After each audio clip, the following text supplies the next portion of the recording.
Go now to Lake Providence there. You will look for a man named Tabitha. Tell him his son Wanyenyekevu sends you there for refuge and peace, and all shall be well with you. I have seen your heart, and you will be around people with the same heart and soul.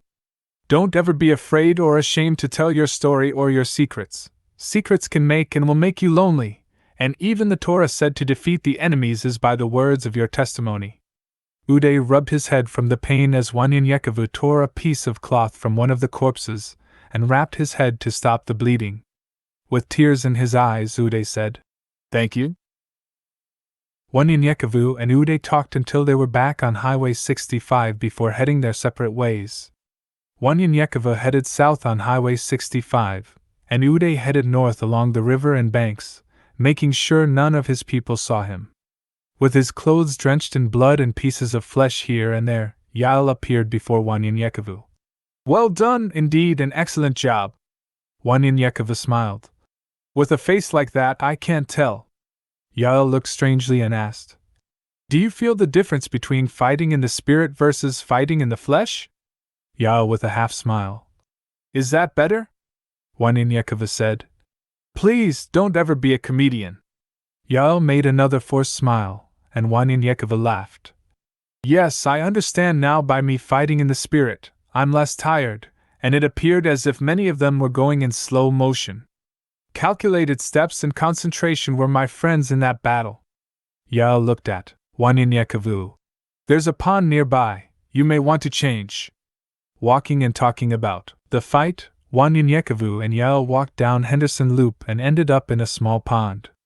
While Wanyenyekevu washed his clothes and bathed in the pond, Yael said to Wanyenyekevu, "Physical battle can be won in the spirit, if one knows how to do it. But you need to deny your physical self in a battle with a spiritual being." Wanyenyekevu looked at Yael. "What?" The look on Wanyenyekevu's face was priceless, as Wanyenyekevu said, "I'm sorry, I have never heard you speak in such a way."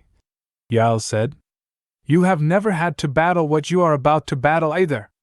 Wrapping up his belongings and putting on fresh clothes, Wanyenyekevu said, "What is it I'm about to battle?" Yael said, "You'll see." Wanyenyekevu smiled.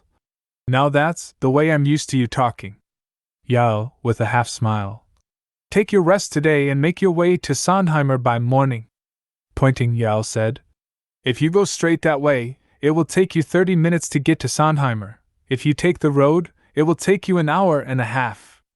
Wanyenyekevu shook his head. "Well, you know which way I'm going." Yael looked at Wanyenyekevu. "The things that are happening to you, think not that it's by accident, they were planned, and the things you are going through, think not that it will not help you later on in life. Like Jonah, you must make a 3-day journey in 1 day.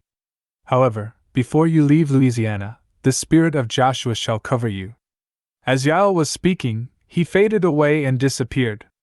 Wanyenyekevu quickly made a campfire. Staring into the flames for a moment, he grabbed his notepad and wrote, "From Jonah to Joshua?" Jonah thought that the people he was sent to talk to would not listen to his voice. Thinking it was a waste of time, he declined. He didn't even try. Even though God told him to, he did not go. Because of his experience, not the power of the Lord. But because of his choice, he was swallowed up in the belly of a whale. For not listening to the Almighty's voice. Joshua, on the other hand, was a faithful man. Believing in the Lord, his power, his might. And dared any human to defy the Lord. Took command after Moses and led his people to the promised land. How can anyone go from the spirit of Jonah to Joshua? Only through experience. I don't think I'm that man. I'm scared. Thinking, no one would listen to me, because of how my life used to be. Now I don't really care what others think of me.